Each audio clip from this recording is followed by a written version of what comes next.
सर्व पालक बंधू भगिनी आणि विद्यार्थी मित्रांना सस्नेह नमस्कार.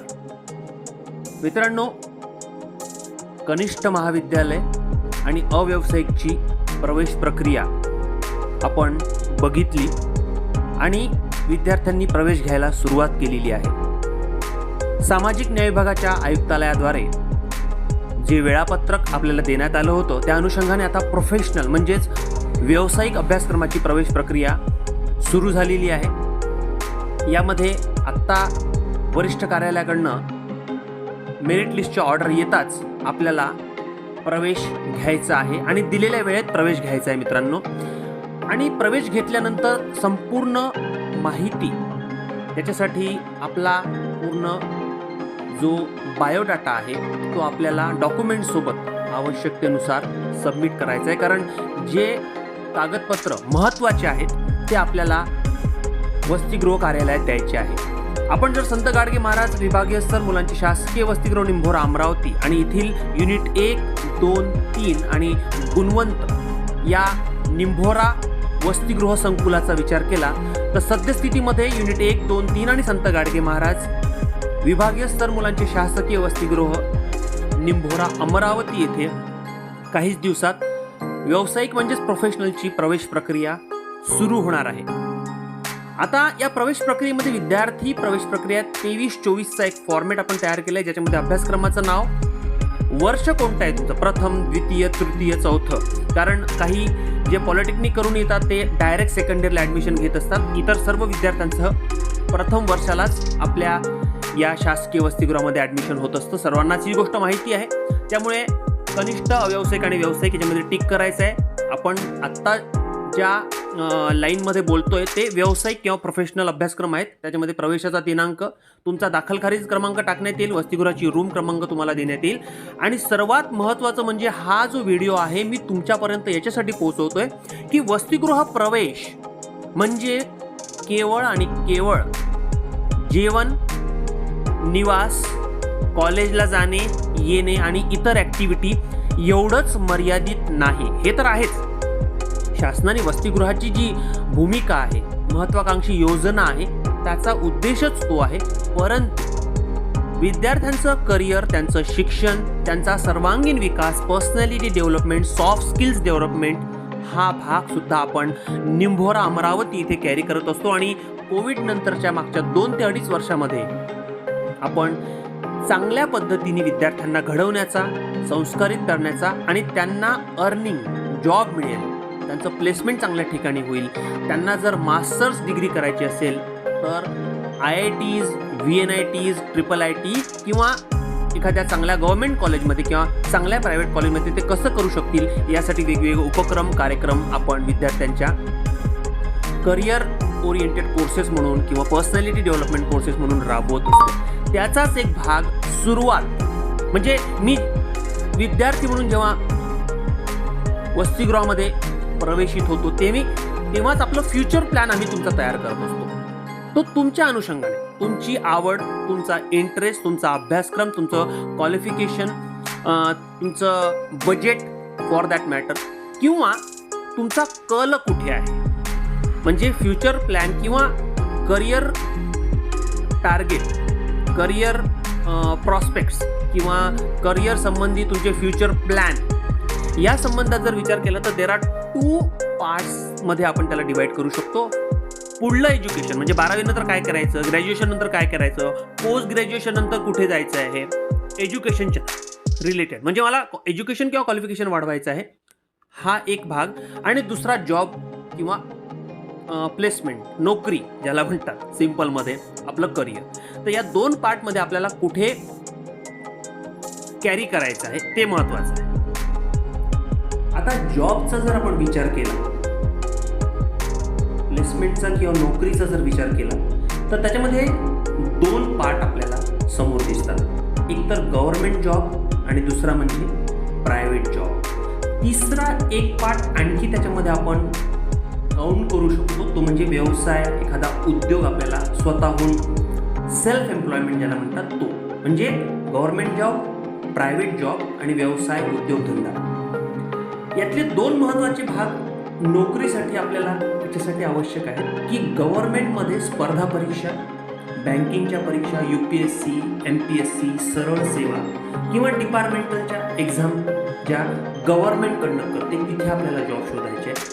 त्याच्यासाठी आपलं क्वालिफिकेशन काय आहे, त्याचा आपलं एज्युकेशनमध्ये बाकीच्या क्रायटेरियामध्ये आपण सेट होतो का, हे गव्हर्नमेंटच्या नियमावलीनुसार आपल्याला फॉर्म भरण्यापासून, परीक्षा देण्यापासून, त्याच्यानंतर त्याच्या प्री, मेन्स, इंटरव्ह्यू ह्या सगळ्या प्रोसेसला आपल्याला फॉलो करावा लागेल. हा गव्हर्नमेंट जॉब संबंधीचा भाग आपण कन्सिडर करायचा आहे. त्याचं प्रिपरेशनसुद्धा आपल्याला त्या पद्धतीने करायचं आहे. दुसरा, प्रायव्हेट सेक्टरमध्ये बेसिकली प्रोफेशनल कोर्सेस जे इंजिनिअरिंग, ॲग्रिकल्चर, कम्प्युटर सायन्सचे जे कोर्सेस आहेत, फार्मसीचे जे कोर्सेस आहेत, याच्यामध्ये प्रायव्हेट सेक्टरला स्कोप भरपूर आहे.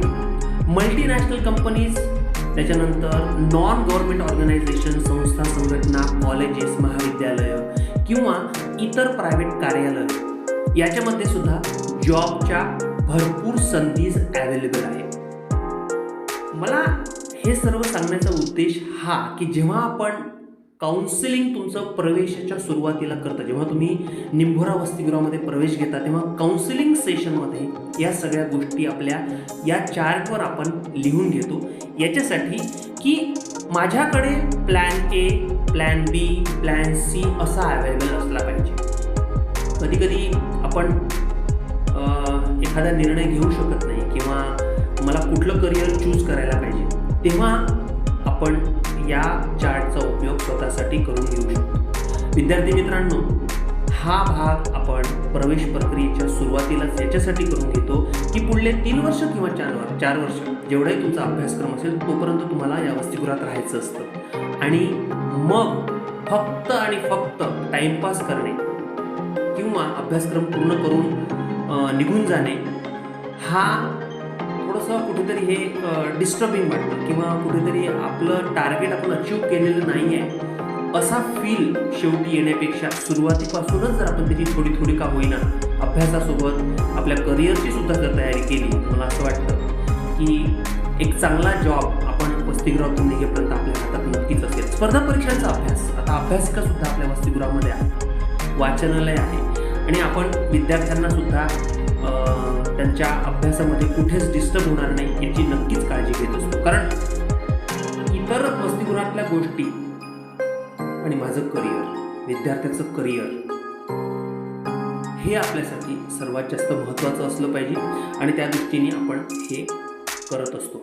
सोबतच वसतिगृहाची नियमावली सुद्धा इथे दिलेली आहे, तुम्ही वाचू शकता. त्याच्यासोबत तुम्हाला तुमचं जे डेली रुटीन आहे ते सेट करायचं आहे. सकाळी उठण्यापासून तो झोपण्यापर्यंत जो कालावधी आहे त्याच्यामध्ये दिनचर्येचं पालन म्हणा, इथल्या होणाऱ्या विविध ॲक्टिव्हिटीज आहेत, जसं आता आपण मार्गदर्शन शिबिरं घेतो, त्याच्यानंतर काही परिसंवाद घेतो, विद्यार्थ्यांचे ग्रुप डिस्कशनमध्ये विद्यार्थ्यांना आपण इन्व्हॉल्व करून घेतो, त्याच्यामध्ये पार्टिसिपेट करा, त्याच्यामध्ये सहभाग घ्या. त्याच्यामुळे स्टेज डेअरिंग वाढेल, कॉन्फिडन्स वाढेल, टाईम मॅनेजमेंटचे धडे आम्ही तुम्हाला देत असतो ते तुम्ही करू शकाल. कारण प्रशासकीय स्किल्स, टेक्निकल स्किल्स डेव्हलप करण्यासाठी पुस्तकांसोबत आपल्याला त्या ॲक्टिव्हिटीमध्ये पार्टिसिपेट करणं, उपस्थित राहणं सुद्धा तेवढंच गरजेचं आहे. कारण काही चांगल्या गोष्टी कानावर पडणं हे आजचं काळाची गरज आहे. सोबतच बाहेर जाताना येताना तुम्हाला गेटवर एंट्री करणे आहे, सुट्टीवर जाताना अर्ज देऊन जाणे आहे, कुठल्याच प्रकारच्या व्यसनांपासून दूर राहायचं आहे. सगळी व्यसनं बाजूला ठेवून आपल्या अभ्यास आणि करिअरवर फोकस करणं हीच वसतिगृहाची थीम आम्ही घेऊन चाललेलो. त्याच्यामुळे विविध घाणेरड्या सवयींपासून आपल्याला दूर राहणं हे गरजेचं आहे. चांगल्या मित्रांची संगत ठेवायची आहे. बाहेरचं कोणी मित्र किंवा नातेसंबंधी वसतिगृहात अलाव नाही. निवासासाठी त्यांना आपण परवानगी मुळीच देत नाही. त्याच्यामुळे न्यूसन्स वाढतो आणि इथलं जी डिसिप्लिन आहे ती थोडीशी हलते. त्याच्यामुळे ती शिस्त हे ठेवण्यासाठी बाहेरचं कुणी आपण निवासासाठी अलाव करत नाही. फक्त भेटायला येणे, त्याच्यासाठी गेस्ट रूम, सिक्युरिटी गार्डची रूम आपण ठेवलेली आहे. तिथे तुम्ही एकमेकांना, आपल्या मित्रांना आणि नातेसंबंधितांना, आईवडिलांना भेटू शकता. आमची पण त्यांच्याशी भेट करून देऊ शकता, तो पण काही इश्यू नाही आहे. आणि सोबतच लास्ट बट नॉट लीस्ट सगळ्यात महत्त्वाचं म्हणजे तुमचं महाविद्यालयामध्ये जी परीक्षा होतात, सेमिस्टर किंवा वार्षिक त्याचे जे निकाल आहे ते वसतिगृह कार्यालयाला तुम्हाला द्यायचे आहे पिरियडिकली, नियमितरित्या. म्हणजे आम्हाला तुमचा जो स्कोर आहे, तुमचा जो प्रगतीचा आलेख आहे तो मॉनिटर करायला बरं पडेल. आम्हाला तुम्हाला काही सजेस्ट करायचं असेल तर आम्ही ते करू शकतो. तर हा सगळं भाग आपल्याला प्रोफेशनल असो की कुठल्याही अभ्यासक्रमाचे विद्यार्थी तो त्यांच्यासाठी सारखाच राहणार आहे. तर मित्रांनो, तुमचं स्वागत आहे वसतिगृहामध्ये. विभागीय स्तर मागासवर्गीय मुलांचे शासकीय वसतिगृह निंभोरा अमरावती येथे आपण सोबत आमच्या मार्गदर्शनात आणि या जडणघडणीमध्ये आमची मदत तुम्हाला नेहमीच मिळत राहणार आहे. तुम्ही तुमचं भविष्य उज्ज्वल करावं आणि वसतिगृहातून एक चांगला विद्यार्थी म्हणून, चांगला एम्प्लॉई म्हणून, चांगला जॉब तुमच्या हातात येऊ या उद्देशाने तुम्ही आपलं करिअर घडवावं हीच सदिच्छा व्यक्त करतो. आणि मी आशिष हाडके, गृहप्रमुख, गृहपाल, विभागीय स्तर मुलांचे शासकीय वसतिगृह निंभोरा अमरावती आपली रजा घेतो. You are most welcome. Come with discipline. शिक्षण, संस्कार आणि शिस्तीने या नवीन पिढीला आपण घडवूया. खूप खूप धन्यवाद. Have a nice day.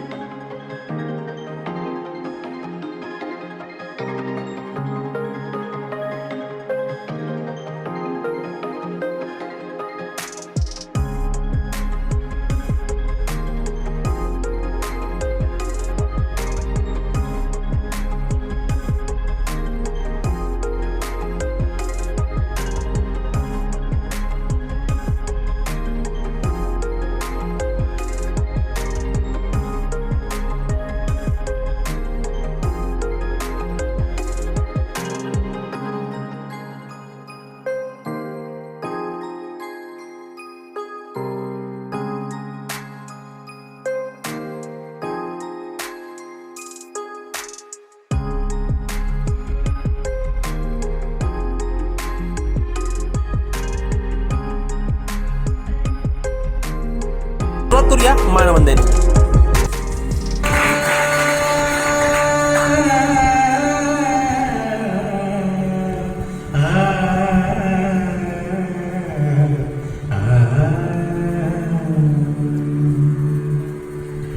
शिल्पकार जीवनाचा, शिल्पकार जीवनाचा भीम माझा होता रे, रंजल्या गाजल्याचा दीनदाता होता रे, रंजल्या गाजल्याचा दीनदाता होता रे. शिल्पकार जीवनाचा, शिल्पकार जीवनाचा भीम